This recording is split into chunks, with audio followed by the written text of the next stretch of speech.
शाश्वत जीवाच्या शाश्वत कल्याणाचा विचार आमच्या संतांनी मांडलाय आणि त्या विचाराचं प्रतिनिधित्व करणारे अनेक संत या भूमीमध्ये होऊन गेले, या मातीमध्ये होऊन गेले. त्या संतांचं प्रतिनिधित्व करणारे जे संत आहेत ते आमचे तुकोबाराय, भागवत धर्माच्या कळशस्थानी विराजमान असणारे देहूचे प्रसिद्ध जगद्गुरु या पदाला विराजमान असलेले आमचे तुकोबाराय. धन्य तुकोबा समर्थ, त्याने केला हा पुरुषार्थ. तुकाराम तुकाराम नाम घेता कापे यम, असा दरारा ज्यांचा चरित्राचा आणि चारित्र्याचा होता. साधकावस्थेतली धडपड तुकोबारायांची बघावी तर भामनाथाच्या डोंगरावर जावं, पांडुरंगाला आळवणी करावी, भगवंता ये म्हणून त्याची विनवणी करावी, प्रार्थना करावी. आणि साधकावस्थेपासून सिद्धावस्थेत पोचलेले तुकोबाराय की तुका म्हणे मुक्ती परिणिली नोवरी या पदापर्यंत पोहोचतात. एकीकडे न लगे मुक्ती अन धनसंपदा संत संग देई सदा असं म्हणणारे तुकोबाराय शेवटी याचसाठी केला होता अट्टहास, शेवटचा दिस गोड व्हावा. तुका म्हणे मुक्ती परिणिली नोवरी, आता दिस चार खेळी मिळी या सिद्धावस्थेला पोहोचतात आणि वैकुंठ गमनासारखा अलौकिक सोहळा तुकोबाराय जगाला दाखवतात. मला असं वाटतं की लोकांनी वैकुंठ गमन सुद्धा चर्चेत आणलंय तुकोबारायांचं. केली की नाही चर्चा? काही बुद्धीचे फाटे फोडणारे प्रचंड लोक समाजामध्ये आहेत. हो, काय करायचं म्हणजे मला तर असं वाटतं त्यांच्या बुद्धीची मोहऱ्यांनी दृष्टच काढावी. काय काय करायचं त्यांच्या बुद्धिमत्तेला? बरं, नको तिथे आपलं डोकं फार चालवतील. तुकोबाराय म्हणे वैकुंठाला गेलेत की नाही, असं काही शक्य असतं का म्हणे देहाने? अहो, भावविश्व आमचं तिथपर्यंत पोहोचत नाही तेव्हा असे संदेह मनामध्ये येतात. ज्ञानोबांच्या भावविश्वातली भिंत चालली, भगवंतालाही ती भिंत चालवावी लागली. आमचं तुमचं भावविश्व तिथं पोचत नाही, आम्हाला वाटतं हे अशक्य आहे. अहो, ज्ञानोबा तुकोबा सोडा, साक्षात गोपाल कृष्णांना सुद्धा लोक म्हणाले की कृष्ण एक नाही, चार असले पाहिजेत म्हणाले. वसुदेव सुतं देवम हा एक कृष्ण, कारण एका कृष्णाला एवढं सगळं करणं शक्य नाही. कंस चाणूर मर्दनम, कंसाला मारणारा कृष्ण तिसराच, दुसराच. देवकी परमानंदम तो म्हणले तिसराच असला पाहिजे, तिकडे मथुरेत जन्माला आला. आणि कृष्णम वंदे जगद्गुरुम, अर्जुनाला गीता सांगणारा तो कृष्ण चौथा असला पाहिजे. हे अशी डोकी आहेत. पण असो, आपण महाराष्ट्रात आहोत, आपण भारतात आहोत. भारतीय परंपरा, भारतीय संस्कृती, या संस्कृतीचा जाज्वल्य अभिमान असणारी आपण सगळी मंडळी आहोत. आणि तो अभिमान असाच टिकून राहिला तर पुढच्या पिढीसमोरचं भविष्य फार वेगळं असेल, ते दिव्य असेल, उदात्त असेल, यात शंका नाही. आमचा महिला वर्ग आज बहुसंख्येने उपस्थित आहे, पण आपण सगळ्या इथे उपस्थित आहात ना? दोन वाक्यातला अर्थ जरा थोडासा, शब्द तेच वापरलेत पण म्हणायचंय वेगळं. आपण आहात पण आहात ना? आहात ना. मनाची उपस्थिती फार महत्वाची आहे. देहाची उपस्थिती सगळ्यांची असतेच कीर्तनात, पण मन असेलच. मन वढाय वढाय उभ्या पिकातला ढोर, मन वढाय वढाय उभ्या पिकातला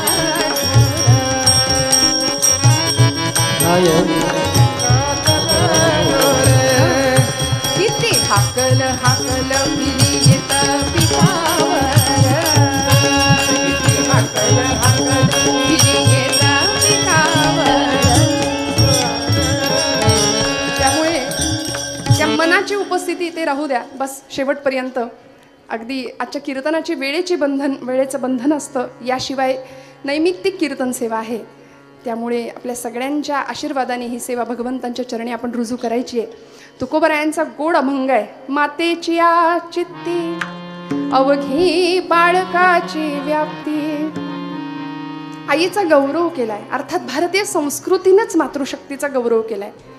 सप्तशतीमध्ये 23 श्लोकांचं वर्णन आहे आईचं वर्णन करणारे, किंवा त्या जगदंबेला, त्या जगदात्रीला, धरित्रीला, प्रकृतीला, मायेला वंदन करणारे. या देवी सर्व भूतेषु मातृरूपेण संस्थिता, भक्तिरूपेण संस्थिता, क्षमारूपेण संस्थिता, दयारूपेण संस्थिता, चेतनैत्यभिधीयते, विष्णुमायेति शब्दितः, दयारूपेण, धृतीरूपेण, लक्ष्मीरूपेण, कांतीरूपेण, भ्रांतीरूपेण, 23 रूप आहेत तिचे. त्यातलं सगळ्यात लोभसवाणं आणि आपल्याला भावणारं असं देवीचं मातृस्वरूप आहे. किती जगदंबा प्रत्येक घरामध्ये त्या मातेच्या, त्या वात्सल्याच्या रूपाने आहे. अर्थात याचं स्मरण इथं जन्माला येणाऱ्या प्रत्येक लेकराने ठेवावं की मी जिच्या पोटी जन्माला आलोय ती फक्त माझी आई नाही, ती जगदंबेचं मातृस्वरूप आहे. ते साक्षात आदिशक्ती जगन्माता तिच्या रूपाने आहे आमच्या घरामध्ये. आणि त्याचं स्मरण नसतं म्हणून मग कितीतरी उदाहरणं आपल्या आजूबाजूला दिसतात. सुरुवातीलाच खरं तर प्रसंग सांगायला नको वाटतंय, पण ओघात आलाय मी सांगून जाते. काही वर्षांपूर्वी घडलेली गोष्ट. मुंबईमध्ये एक आई आपल्या मुलाला खूप मोठं करते, लहानाचं मोठं करते, प्रचंड रक्त जाळून मोठं करते, वाढवते. पती नसताना सुद्धा आपल्या मुलाला इतकं शिकवते, इतकं मोठं बनवते की त्याला परदेशी शिकायला पाठवते. परदेशी गेलेला मुलगा 1.5 वर्ष आईच्या संपर्कातच नाही. आई फोन करते, आई पत्र पाठवते, कुठल्याही पत्राला उत्तर नाही, मेसेजला उत्तर नाही, फोनला उत्तर नाही. शेवटी त्या मुलांनी 1.5 वर्षांनी ठरवलं की मायदेशी जाऊया आणि आईला भेटूया. मुंबईतली घटना आहे.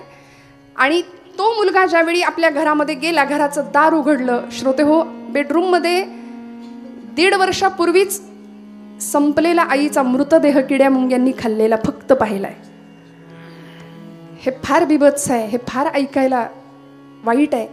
पण मला असं वाटतं ही वेळ इथल्या एखाद्या लेकरावर यावी का हो, ज्या भारताने मातृशक्तीचा गौरव केला. कोरोनामध्ये पत्र पाठवली, तुमचं तुम्ही उरकून घ्या, आम्हाला यायला वेळ नाही, जमत नाही, परमिशन नाही, परवानगी नाही. कोरोना नसला तरी असं करणारी मंडळी आहेत. कुठला तरी मुलगा येतो, आईचं काळीच काढून घेतो. आपण लहानपणापासून ऐकलेल्या कविता आहेत, गोष्टी आहेत. प्रेयसीवर खूप प्रेम आहे, प्रेयसी विचारते कोण आवडतं तुला, तो म्हणाला तूच आवडतेस. किती आवडते, अगं किती किती सांगू तुला, तूच आवडतेस. तुझ्या आईपेक्षा आवडते का, हो माझ्या आईपेक्षा तूच आवडते. मग देशील आईचं काळी जाणून. आपल्याला कथा माहिती आहे की नाही, दिलं काळी जाणून दिलं.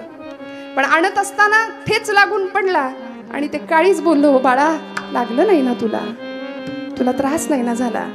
ही कथा आपण खूप पूर्वीपासून अगदी ऐकतोय. आताच्याच मुलांना हे असलं काही ऐकायला मिळत नाही. ते त्यांचं दुर्दैव की आपलं दुर्दैव म्हणावं. कारण आपण जर त्यांना वेळोवेळी या गोष्टी आणि या कथा नाही सुनावल्या, नाही ऐकवल्या, तर आपल्यासारखे करंटे आपण ठरू बरं का. पुढच्या काळामध्ये भविष्याला जर आपण योग्य दिशा दिली नाही तर त्यांच्या जीवनातल्या अंधाराला ते कारणीभूत नसतील, आईबाप म्हणून आपण कारणीभूत असू. हे कायम ठासून पक्क ठेवा हृदयामध्ये. मी उपदेश करायला आलेली नाही, आपल्याला खूप कळतं म्हणून कीर्तनाला अजिबात उभी नाही. श्रोते हो, तुमच्या सगळ्यांच्या आशीर्वादाने मला कळावं, या गादीवर उभी राहून अधिकारवाणीने बोलता यावं याकरता उभी आहे. पण तुकोबा ज्या आईचा गौरव करतात, भारतीय संस्कृती ज्या मातेला पहिलं नमन करते, मातृ देवो भव, ती माता बघा तुम्ही. देवमाता आदिती आहे, वेदमाता गायत्री आहे. आमची गीता माऊली म्हटलंय तिला, गीतेला सुद्धा. विनोबा भावेंनी गीतेचा टीकाग्रंथ लिहिला, नाव होतं गीताई. आईनी सांगावं, विनू तू एवढा गीतेचा भाष्यकार आहेस, अभ्यासक आहेस, मला गीता कळत नाही रे संस्कृतमध्ये. मग त्यांनी लिहिली गीताई, गीताई आई माझी, मी तिचा बाळ नेणता, असं म्हणायचंय. ज्ञानोबांची ज्ञानेश्वरी माऊली आहेत, ज्ञानोबा माऊली आहेत. आमची धरती माता, इथून सुरुवात करूया ना आपण. आईचं चराचरात असलेलं अस्तित्व, मातृशक्तीचं अस्तित्व खूप लक्ष देऊ नाही का. मला प्रपंचातल्या गोष्टी फार कमी सांगता येतात, मला येतच नाही. विठ्ठल विठ्ठल विठ्ठल. आपली धरित्री माता, जुनी मंडळी मला सांगा, सकाळी उठल्या उठल्या काय श्लोक म्हणतो आपण, समुद्र वसने देवी. आता हे कॉन्व्हेंटच्या पोरांना नाहीये, काही माहिती नाही, काही येत नाही, आणि येत नसेल तर शिकवणं आपलं काम आहे की नाही. पण घरामध्ये आजोबा किंवा आजी बोलायला लागली तर नातू म्हणतो तुम्ही गप्पा, तुम्हाला काही कळत नाही. त्याच्या त्या बोलण्यावर सगळे हसतात, हो काय बाळ हुशार आहे आमचं बघा, गप करते आजीला सुद्धा. तिथं फटका देण्याची गरज आहे. लाल येत 5 वर्षांनी 10 वर्षांनी ताडे येत. कसा बोलेल परतच्या वेळी उलटा. आपण काय करतो, एक गाल पुढे देतो लहानपणी, मार मार मार, ते मारतं मग गालात, कुणाच्या वडिलांच्याच आईच्याच. दुसऱ्या गालात पण मारतं. मोठा झाल्यानंतर हाताच्या ऐवजी लाथ वापरतो. हे ऐकायला खरं कटू आहे, पण ही वस्तुस्थिती आहे. त्यामुळे येथ वडील जे जे करीती, माऊलींची प्रसिद्ध आणि माझ्या आवडीची ओवी. तया नाव धर्म ठेविती, तेची येर अनुष्ठिती सामान्य सकल. त्यामुळे अशी मातृशक्ती धरती माता आहे आमची. समुद्र वसने देवी पर्वतस्तन मंडले, विष्णुपत्नी नमस्तुभ्यं पादस्पर्शं क्षमस्व मे. प्रार्थना केली पाहिजे. जिला पाय लावतोय आम्ही ती धरती माता आहे, भारत माता आहे आमची. आमच्या मातृभूमीसाठी कणाकणाने झिजणारी कितीतरी मंडळी आपण पाहिली की अशा मातृशक्तीला, म्हणजे ती भारतीय माता, वेदमाता, देवमाता, धरती माता, या सगळ्या मातांच्या पलीकडे जाऊन निसर्गातलं मातृत्व सुद्धा, म्हणजे जन्मदात्री आई तर आहेच आहे, तुम्हाला मला देहाने जन्माला घालणारी आई, जिच्याशी आपली नाळ जोडली गेलेली आहे ती आहेच आहे. पण याही पलीकडे जाऊन त्या मातेचा गौरव करताना तुकोबरायांनी त्या मातेला संतत्वाच्या पदापर्यंत नेऊन पोहोचवलं. ती आई आणि संत दोन नाहीच आहेत, कारण जगाचं सर्वतोपरी कल्याण व्हावं असं दोनच व्यक्तींना वाटतं, ती म्हणजे आपली आई आणि एक म्हणजे दुसरे संत. या दोघांनाच असं वाटतं की आपलं सगळं सर्वतोपरी विश्वाचं कल्याण व्हावं, आणि हे कल्याण करण्याकरता संत दादागिरी करत नाही. तो आई दादागिरी करत नाही. फार तर काय म्हणते, मेल्या उन्हात काय मरतोस, मरायचंच असेल तर घरात येऊन मर कार्ट्या. आता हे मर म्हणजे तिला खरंच मर म्हणायचं असतं का हो? जी आई आपल्या लेकराला मर म्हणते तीच आई आजारी पडल्यावर उषा पायथ्याशी बसून सुद्धा राहते. त्यामुळे संत सुद्धा अशाच पद्धतीने आम्हाला आमच्या जगाच्या जीवनाच्या कल्याणाची कामना करतात. सकलांच्या पाया माझा दंडवत, सकलांच्या पाया माझा दंडवत, सकलांच्या पाया माझा दंडवत, सकलांच्या पाया माझे दंडवत. आपुलाली चित्त शुद्धाकारा, आपुलाली चित्त शुद्धाकारा, सकलांच्या पाया माझे दंडवत, सकलांच्या पाया माझे दंडवत. आपुलाले चित्त शुद्ध करा, सकलांच्या पाया माझे दंडवत, सकलांच्या पाया माझे दंडवत.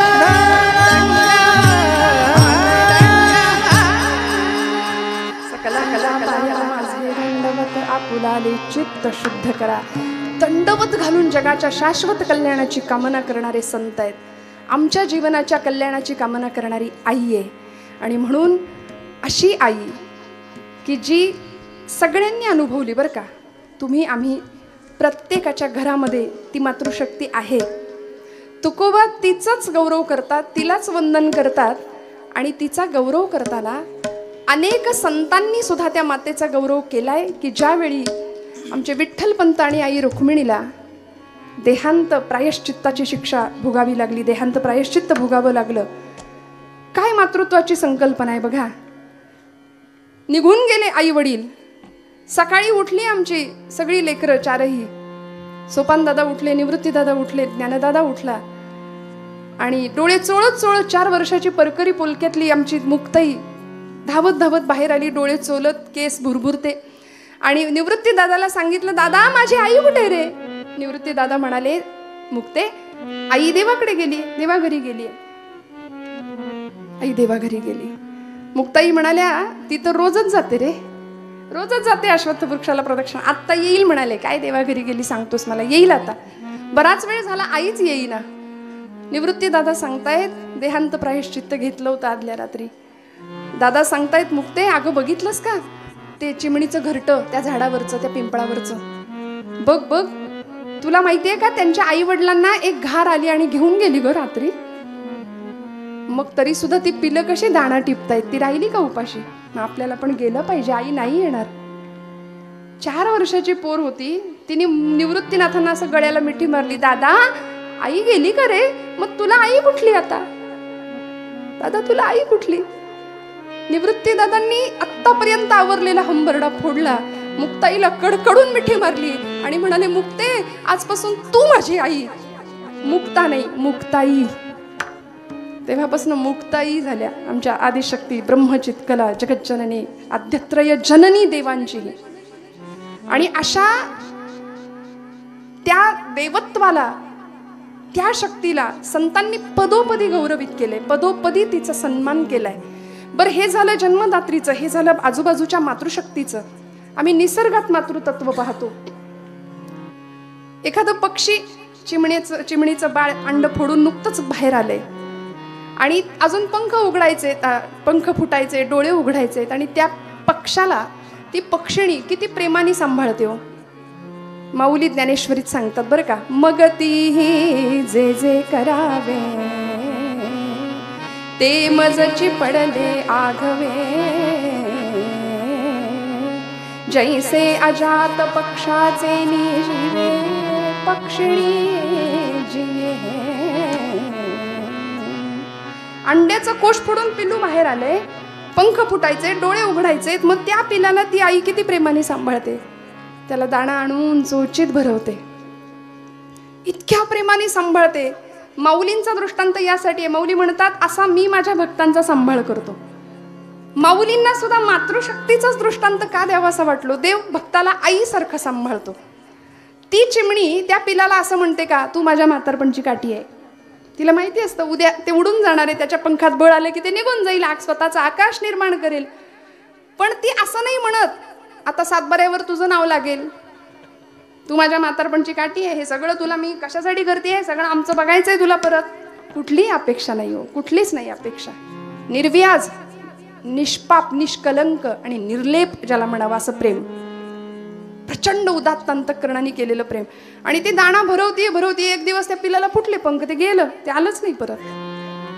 आमच्या खानदेशातल्या बहिण बहिणी फार सुंदर रूपक केलं. त्या म्हणाल्या, अरे खोप्यामंदी खोपा सुगरणीचा चांगला, अरे खोप्यामंदी खोपा सुगरणीचा चांगला, देखा पिल्लासाठी तिनं झोका झाडाने टांगला, देखा पिल्लासाठी तिनं झोका झाडाने टांगला, खोप्यामंदी खोपा सुगरणीचा चांगला, देखा पिल्लासाठी तिनं झोका झाडाने टांगला, खोपा इनला इनला, खोपा इनला इनला, खोपा हिंडला हिंडला, झुलता पडला, झुलता पडला, इनला इनला, जसा झुलता पडला, खोपा हिंडला हिंडला, जसा झुलता पडला. पाखराची कारागिरी जरा देख रे मानसा, तुला दिलं रे देवानी 2 हात 10 बोट, तिची इवलिशीच चोच, बाई काय वर्णन आहे, काय शब्द आहेत बघा. तिची इवलिशीच चोच, तिची इवलिशीच चोच, तेच दात तेच ओठ, तुला दिलं रे देवानी 2 हात 10 बोट. माणूस प्राणी शहाणा होत नाही ना. इतकं आईचं प्रेम कसं करावं लेकरावरती, लेकरांनी आईवर कसं प्रेम करावं. निसर्ग आम्हाला माकडीनीला कधी बघितलंय पिल्लाला असं आवळून धरलेलं. कधीतरी कुठल्या तरी घाटात न जाताना आम्ही बघतो ना, एवढ्या त्या शेंड्यावरनं दुसऱ्या शेंड्यावर असं काळजात नुसतं चर्र होतं माझ्या प्रत्येक वेळी की ते लेकरू सुटलं तर. पण नाही, काय विश्वास आईवर. जसा आईवर लेकराचा विश्वास आहे ना, तसं तुकोबराय सुद्धा सांगतात आमचा संतांवर विश्वास आहे. कारण संत आणि आई 2 नाहीच आहे. त्यामुळे फक्त आणि फक्त आईच्या हृदयामध्ये सगळं विश्व जर काय असेल, कुणाचं असेल, तर ते फक्त ती व्याप्ती आहे, ती फक्त आपल्या बाळाची आहे. हे मातेची चेते, मातेची चेते, मातेची चेते, मातेची चेते, मातेची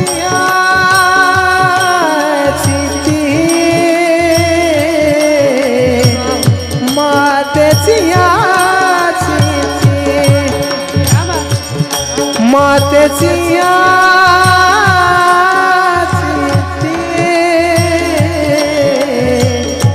मातेची हे मातेची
अवघी बाळकाची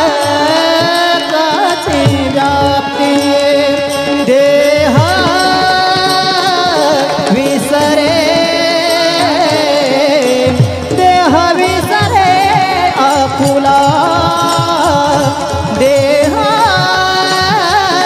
विसरे हो देह विसरे आपुला अवघी बाळकाची व्याप्ती अवघी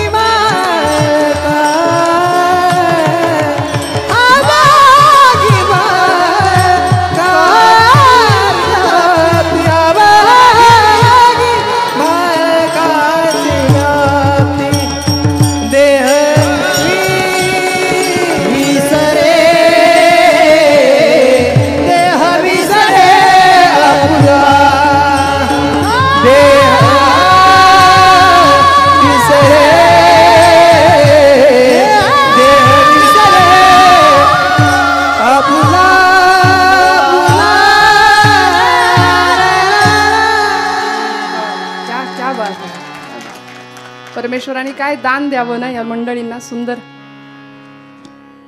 मातेची या चित्ती अवघी बाळक्याची व्याप्ती देह विसरे आपुला जवळी घेता क्षीण गेला.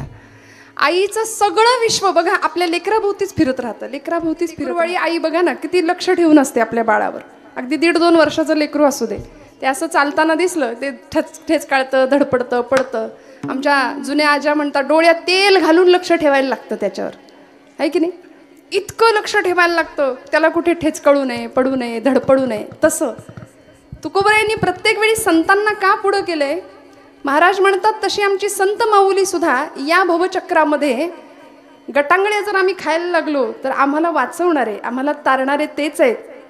भागली या मज वाहातील कळी त्यांची येणी जोडे सर्व सुख त्यांची येणी जोडे सर्व सुख त्यांची येणी जोडे सर्व सुख.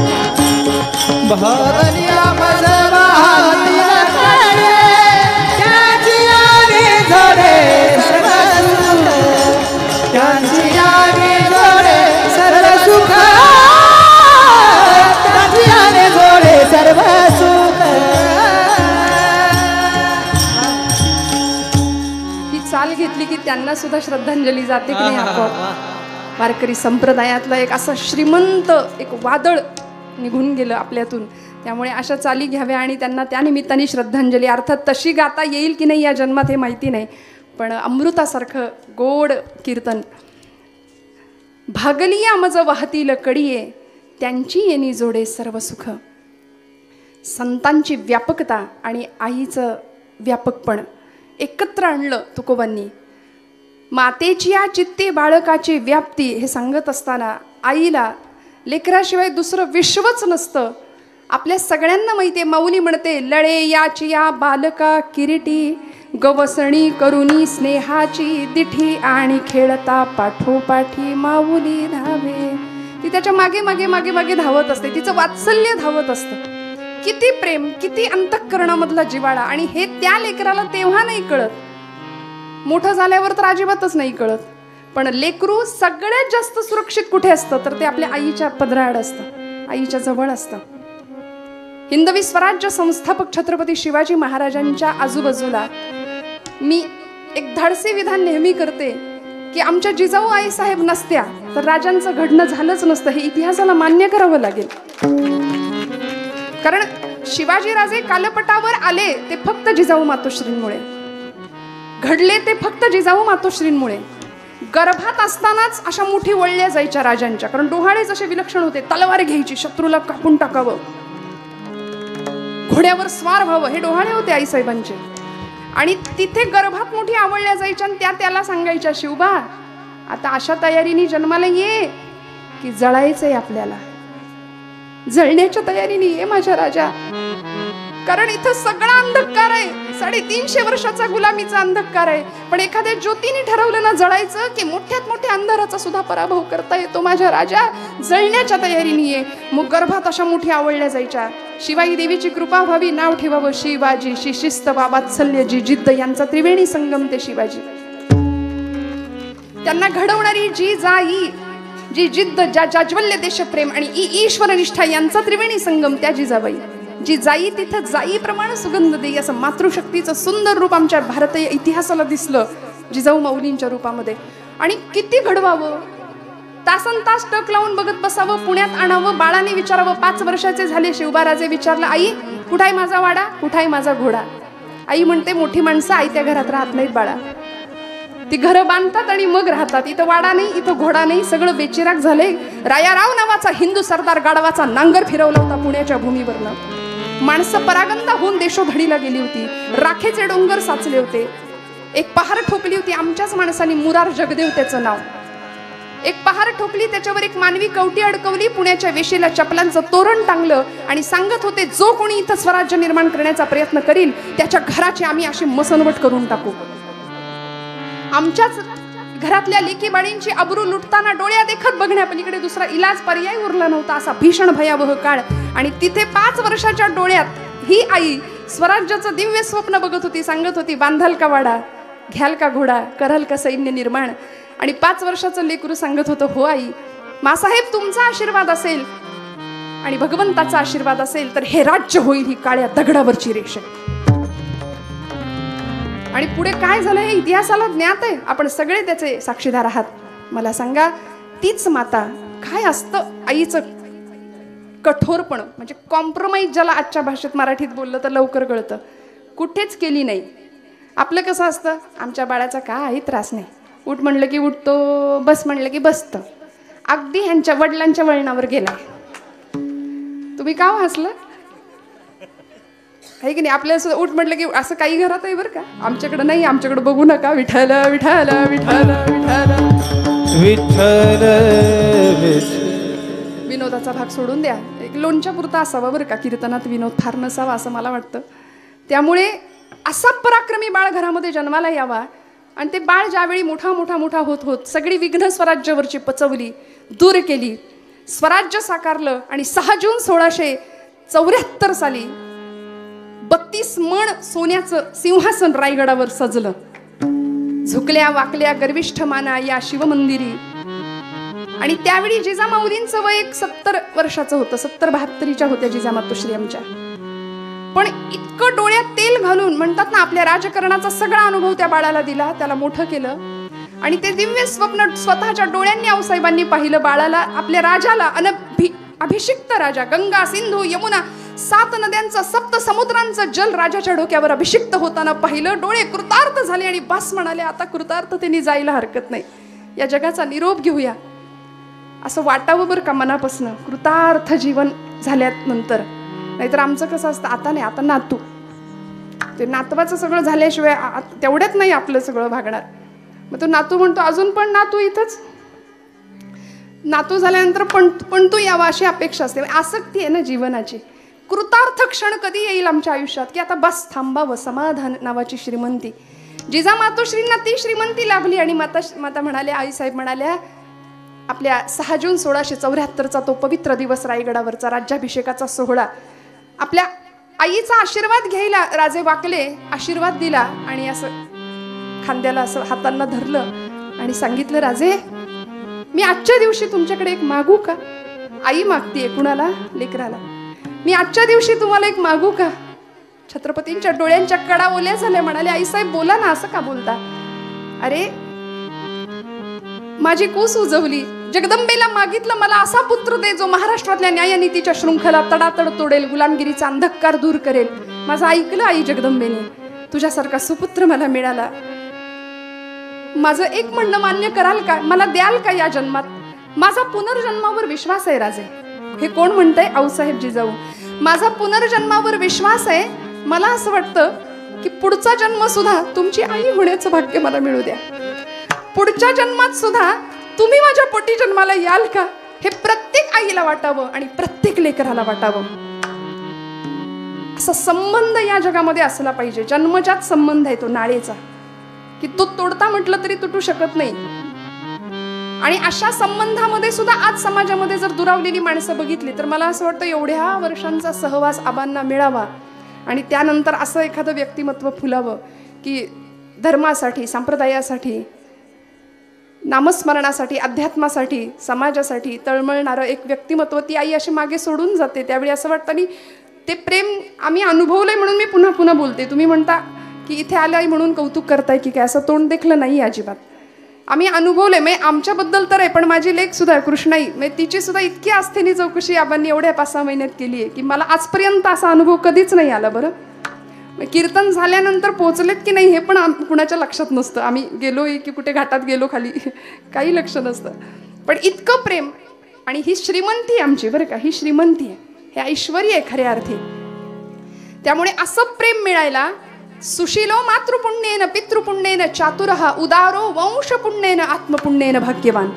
वंशाच्या पुण्याईनी उदारता आहे, पित्याच्या पुण्याईनी चतुरता आहे, चातुर्य आहे, आईच्या पुण्याईनी सुशीलता आहे आणि वंशाच्या पुण्याईनी माणूस उदारो वंशपुण्येन औदार्य हा गुण घेतो. बरं का, त्यामुळे हे सगळे गुण आमच्यामध्ये यायचे असतील तर आम्हाला खऱ्या अर्थी आईवडिलांच्या जवळ कुठेतरी बसलं पाहिजे सानिध्यामध्ये. बऱ्याचदा काय होतं आहे तोपर्यंत आम्ही बोलत नाही. मी इथे असलेल्या सगळ्या आमच्या तरुण मंडळींना, लेकरांना आणि आपण सर्व ज्येष्ठ आहात माझ्यापेक्षा वय, अनुभव, बुद्धीच्या सगळ्याच बाजूंनी, पण तुम्हाला सगळ्यांना दंडवत प्रणाम करून एक विनंती करते की कधीतरी आपल्या आईजवळ बसा. तो जो स्पर्श आहे ना, आईला खूप लहानपणी तिने आपल्याला घेतलंय जवळ, पान्हा पाजलाय, पण आता तो स्पर्शही तो विसरली ती. कधीतरी तिला जवळ घेऊया, कधीतरी तिला विचारूया तू कशी आहेस ग. अजून 5 वर्ष निश्चित जगेल जर काळ संपणार असेल तर. मला असं म्हणायचं की ते कितीतरी प्रेम आपण विसरतोय, आपण हरवतोय. आणि कधीतरी बोलताना आमची पोरं म्हणतात आमची आई अडाणी आहे, काही कळत नाही तिला, शिकली नाही, आमची आई अडाणी आहे. पण खरं सांगू, माझ्या तरुण बांधवांना माझं सांगणे, आईला अडाणी कधीच म्हणू नका, कधीच म्हणू नका. मातेची आचित्ती बाळ अवघी बाळकाची व्याप्ती, दुसरा विचार नाही तुमच्याशिवाय तिने केला.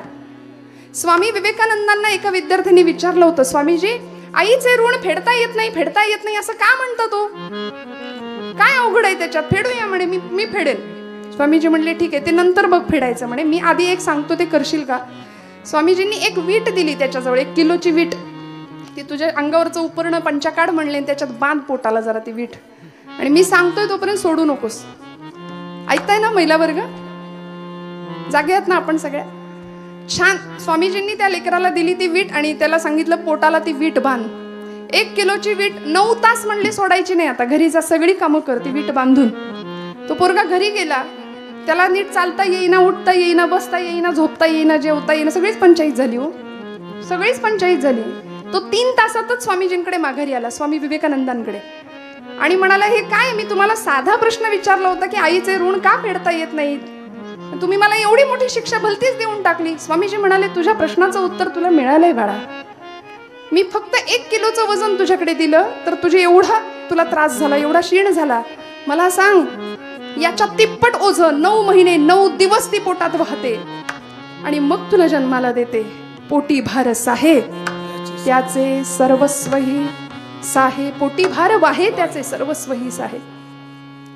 इतकं म्हणजे किती दान करावं आईने आपल्याला, सगळं जीवन वाहिलंय, सगळं जीवन. त्यामुळे लेकुराचे हित वाहे माऊलीचे चित्त. आमच्या मराठी साहित्यातले एक सुंदर कवी माधव जुलियन, फार सुंदर कविता आहे. प्रेम स्वरूप आई वात्सल्य सिंधू आई, प्रेम स्वरूप आई वात्सल्य सिंधू आई, प्रेम स्वरूप आई वात्सल्य सिंधू आई, वात्सल्य स्वरूप आई, प्रेम स्वरूप आई, वात्सल्य स्वरूप आई, प्रेम स्वरूप आई वात्सल्य सिंधू आई, प्रेम स्वरूप आई वात्सल्य सिंधू आई, प्रेम स्वरूप आई, वात्सल्य सिंधू आई, प्रेम स्वरूप आई, वात्सल्य सिंधू आई.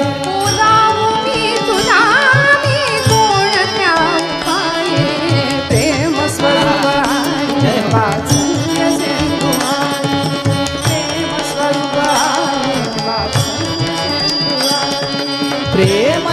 स्वरूप आहे वात्सल्य स्वरूप आई प्रेम स्वरूप आहे वात्सल्य स्वरूप आई खोटी ठरवून देवा ही आस एक मोठी आई पुन्हा जन्म घे आणि पुन्हा तुझ्याच पोटी मला जन्माला यायला मिळू दे. मला असं वाटतं ही भावना ज्याला आई नाही आहे ना, आज आबांना विचारूया, त्यांच्या कुटुंबियांना विचारूया काय भावना असेल. ज्याला आई नाही त्याला ही भावना जास्त कळते. आई नसल्याचं दुःख, पोरकेपणाचं छत्रच निघून जातो. आपलं म्हणणारं आणि आपल्यासाठी तिळ तिळ झिजणारं, फक्त आपलीच काळजी करणारं असं एक व्यक्तिमत्व काळाच्या पडद्याआड निघून जातं आणि तेव्हा मग डोळे उघडतात खाडकन. आहे तोपर्यंत विचारलं नाही, कधी तिची विचारपूस केली नाही. 500 किलोमीटरवरच्या एखाद्या मित्राला गुड मॉर्निंगचा रिप्लाय द्यायला किती जीवाची उलघाल. उठले उठले पहिलं ते. जवळ असलेल्या आईला तू कशी आहेस विचारलं नाही, दिवसभर तिच्याकडं पाहिलं नाही. तिचा चेहराही न पाहणारी कार्टी घराघरात आहेत आज. आईला आई म्हणायचं नाही. काय गोडवा आहे त्या शब्दामध्ये. आमच्या बहिणाबाईंचं पुन्हा एकदा खानदेशातल्या आमच्या कवयित्री त्या म्हणाल्या की माय म्हणता म्हणता भटा लागी भट भिडे. माय किती गोड शब्द आहे माय.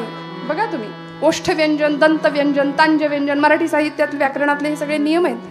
प फ ब भ म हे ओष्ठव्यंजन आहेत. त थ द ध न दंतव्यंजन आहेत. तर ते म ओष्ठव्यंजन आहे. माय म्हणता म्हणता भटा लागी भट भिडे. आत्या म्हणता म्हणता केवढं अंतर वो पडे. आत्या. दादा म्हणता म्हणता दाता माझी जीभ धडे. आणि काका म्हणता म्हणता कशी मांग मांग दडे. जीजी म्हणता म्हणता मिळे जिभले निवारा. आणि सासू म्हणता म्हणता गेला तोंडातून वारा. विठ्ठल विठ्ठल विठ्ठल विठ्ठल. त्यामुळे तुमच्या माझ्याकरता हे बहिणाबाईंचं आहे, माझं नाही आहे बरं. तुम्ही म्हणाल का बरं असं. त्यामुळे तुमच्या माझ्याकरता स्वतःचं देहभान. आज मेडिकल सायन्स एवढं पुढे गेलंय, बाळंतपणाच्या वेदना सहन करतेच. कितीतरी हाडं शरीरातली फ्रॅक्चर व्हावीत 20 पेक्षा जास्त, तेव्हा तेवढ्या जितक्या वेदना तेव्हा होतात ना, तेवढ्या वेदना त्या एका क्षणाला होतात. त्याही पुढे जाऊन सांगते, आज मेडिकल सायन्स पुढे गेले. आपल्या बाळाच्या जन्माकरता वीतभर पोट फाडून घ्यायला सुद्धा जी तयार असते ती आई आहे. अभंगाचं दुसरं चरण आम्हाला तुकोबराय सांगतात. देह विसरे आपुला देह विसरे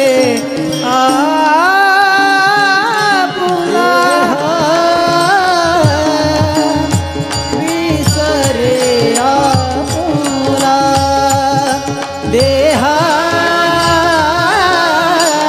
विसरे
विसरे आपुला जवळी घेता शेण गेला.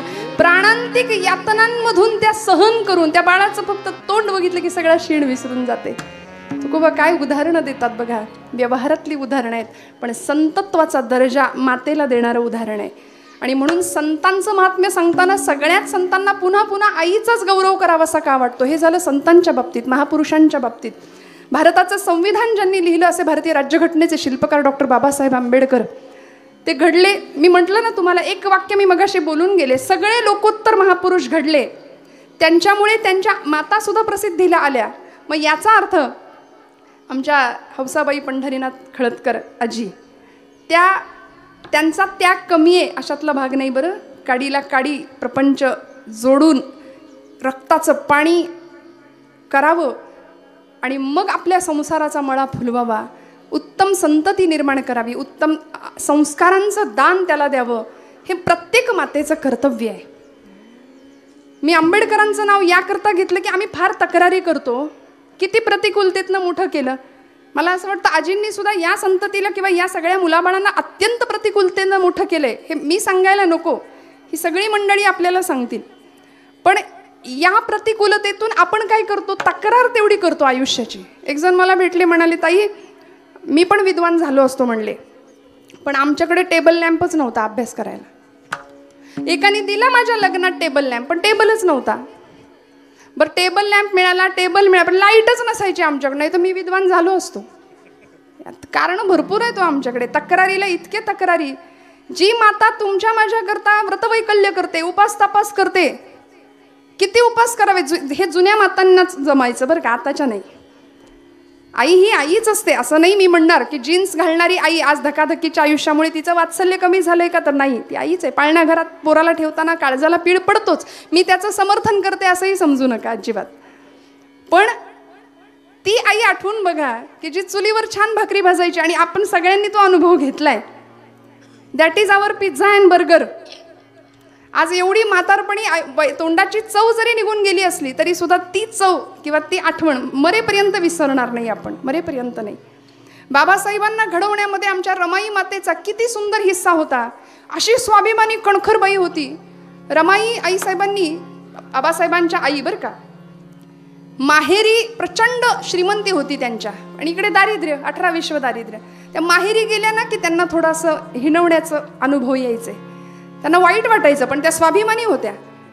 त्यांनी माहेरी एकदाच सांगून टाकलं, जोपर्यंत माझ्या सासरच्या अंगणामध्ये नोटांचं वाळवण घातलेलं बघणार नाही तुम्ही, तोपर्यंत तुमची पायरी नाही चढणार. प्रचंड स्वाभिमान, करारी होत्या रमाई.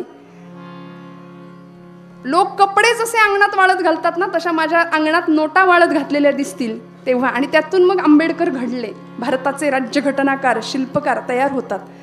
कधीतरी आपल्या लेकरांना मी हात जोडून इथे असलेल्या प्रत्येकाला सांगेन, एक बाजारात जाऊन एखादं पुस्तक विकत आणायला आजच्या निमित्ताने श्यामची आई पुस्तक प्रत्येकाने घ्या, जर जमलंच तर. आपल्याला ते गेलं सगळं, काळ जमा झालं, आबा कुणी घ्यायला तयार नाही हातात. आता घरामध्ये इतकं भरलंय सामान, फर्निचर भरलंय, टीव्ही आहे, LED आहे, सगळं आहे.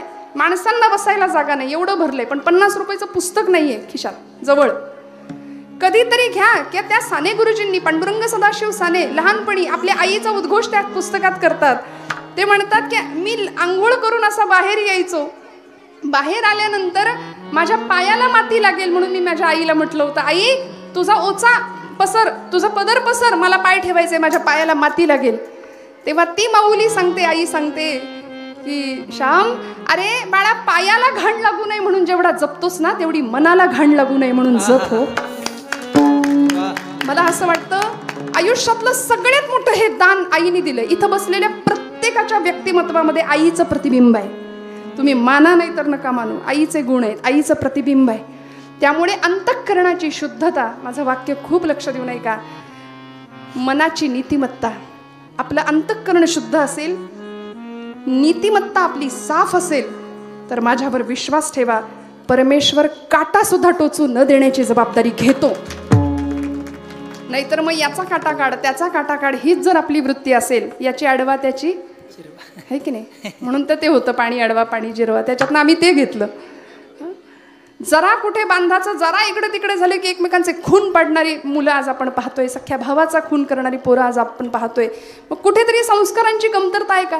350 वर्षापूर्वी अशी एक आई महाराष्ट्राच्या इतिहासाने पाहिली की गडाचे सगळे दरवाजे बंद झालेले असताना पाळण्यात रडणाऱ्या पोराचा टाहो ऐकला आणि गड उतरून खाली आली. राजांना नाव द्यावं लागलं हिरकणी बुरुज.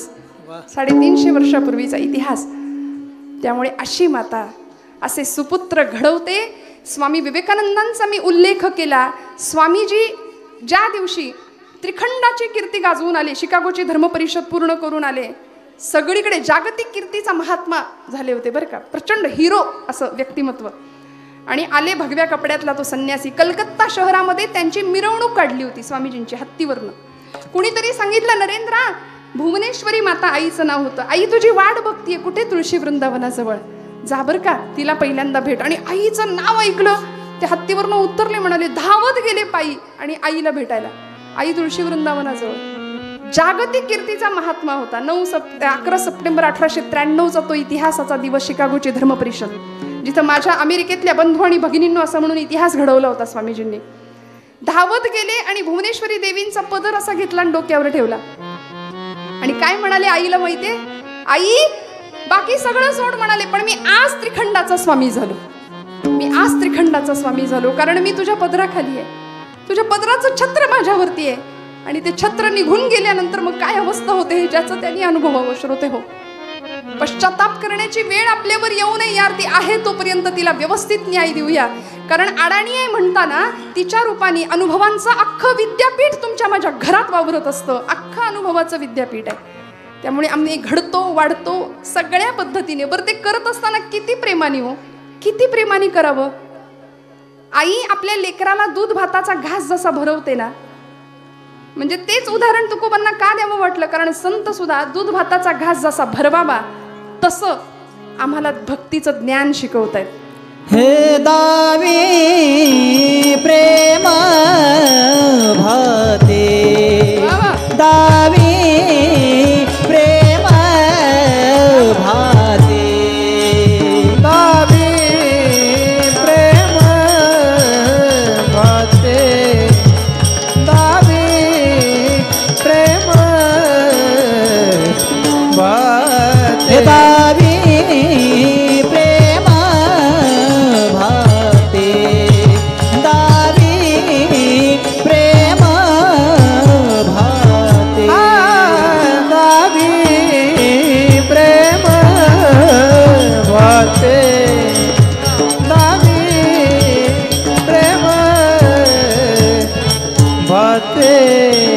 आणि अंगावरी चढते, आणि अंगावरी चढते, आणि अंगावरी चढते, आणि अंगावरी चढते, आणि अंगावरी चढते, आणि अंगावरी चढते, आणि अंगावरी चढते,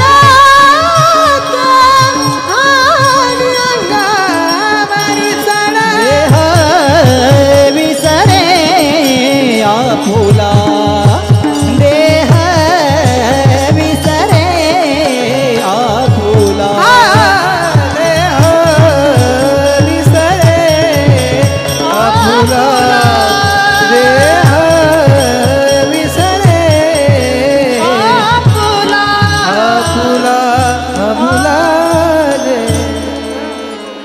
आणि अंगावरी चढते. लहान बाळाला दुधाचा भाताचा घास खाऊ घालावा आणि ते बाळ धावत धावत आईच्या अंगावर जावं, कडकडून मिठी मारावी, जवळ घ्यावं, स्तन्य पाजावं. किती प्रेम, किती प्रेम. तसं संत सुद्धा आम्हाला प्रेमाने जवळ करतात बरं का. आई लेकराला दूध भात घालते, तितक्या प्रेमाने तितक्या मायेने भक्तीचं ज्ञान सोपं करून शिकवतात. हरिमुखे म्हणा, हरिमुखे म्हणा, काही अवघड नाही सांगितलं. ठाईचं बैसोनी करा एक चित्त, आवडी अनंत आळवावा. फार कुठे जंगलात तपस्या करा, वनात जा असं सांगितलं का? आई जसं सोपं करून सांगते तसं सांगितलंय.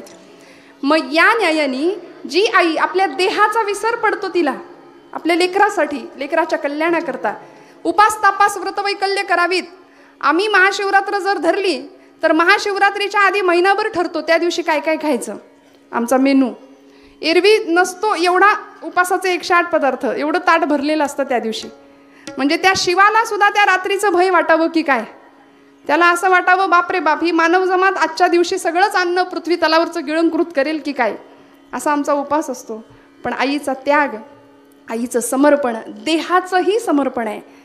देह विसरे आपुला, जवळी घेता क्षीण गेला, दावी प्रेम भाते आणि अंगावरी चढते. बाळाचं आणि आईचं जसं नातं आहे ना, तसं संतांचं आणि आपलं नातं असावं ही तुकोबरायांची अपेक्षा आहे. ती अपेक्षा कशी होईल? नमन करूया, मस्त भजन करूया आणि त्यासाठी एक दृष्टांत सांगून मग समारोपाकडे जाऊया. एकदा मस्त संतांना जे आवडतं, परमेश्वराला जे आवडतं आणि ज्यांनी आपल्या जीवनाचं कल्याण होईल असं नाम, अमृतापेक्षाही गोड असलेलं नाम घेऊया आणि मग पुढच्या भागाकडे जाऊ. विठोबा रखुमाई, हरी विठोबा रखुमाई, विठोबा रखुमाई, विठोबा रखुमाई, विठोबा रखुमाई, विठोबा रखुमाई, विठोबा रखुमाई, विठोबा रखुमाई, हरी विठोबा रखुमाई, विठोबा रखुमाई, हरि जय जय, हरि हरि जय जय जय, विठोबा रखुमाई, हरि जय जय, हरि हरि जय जय जय, विठोबा रखुमाई, हरि जय जय, हरि जय जय,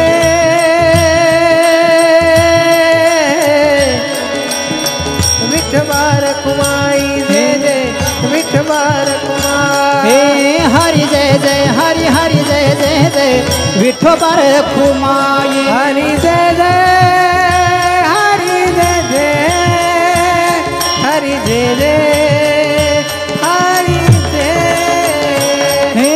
हरि जय जय, हरि हरि जय जय जय, विठोबा रखुमाई, जय जय विठोबा रखुमाई, हरि जय जय विठोबा, हरि जय जय, हरि हरि जय जय जय, विठोबा रखुमाई, जय जय जय जय जय जय जय, विठोबा रखुमाई, हरि जय जय, हरि हरि जय जय जय, विठोबा रखुमाई, टाळ टाळ टाळ रखुमाई,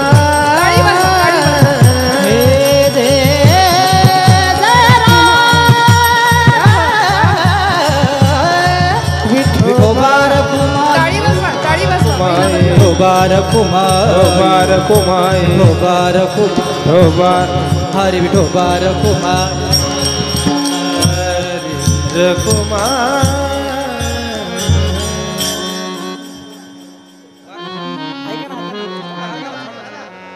मातेची आचित्ती अवघी बाळकाची व्याप्ती, याला म्हणायचं सागर संगीत. सगळं ते आजींना नाही सहन होणार, मला नाही झालं, त्यांना काही होणार. छोटा छोटा हरला, छोटा छोटा द्या.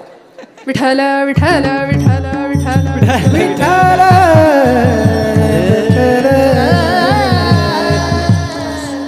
म्हणून म्हटलं ते आईचं पुण्यस्मरण, श्राद्ध कर्म असं थाटात व्हावं ही गोड अंतरीची अपेक्षा आणि त्यासाठी जितकं करता येईल तेवढं करावं ही आबांच्या मानसीची इच्छा. किती आपला सद्भाव किती दिसतो, किती व्यतीत होतो, प्रकट होतो हे सांगायची गरज नाही. मातेची आचित्ती अवघी बाळकाची व्याप्ती, देह विसरे आपुला, जवळी घेता क्षीण गेला, दावी प्रेम भाते आणि अंगावरी चढते, देह विसरे आपुला, जवळी घेता क्षीण गेला. झालं, 5 मिनिटात थांबवते. श्रोते हो, संतत्वाला आईला नेऊन पोहोचवलं, संत पदापर्यंत आई गेली, मातृशक्तीचा गौरव केला. कारण ही संत माऊली सुद्धा आईप्रमाणे आम्हाला कायम वेळोवेळी शिदोरी देत राहिली. एक फक्त दृष्टांत सांगणार आहे मी, बरं. आपला वेळ घेते मला माहिती आहे, घड्याळ 12च्या पुढे गेले, पण मला आबा म्हणाले थोडंसं पुढे मागे चालेल, म्हणजे मागे नाही पुढंच जातं, हा माझा अनुभव आहे. विठ्ठल विठ्ठल विठ्ठल विठ्ठल,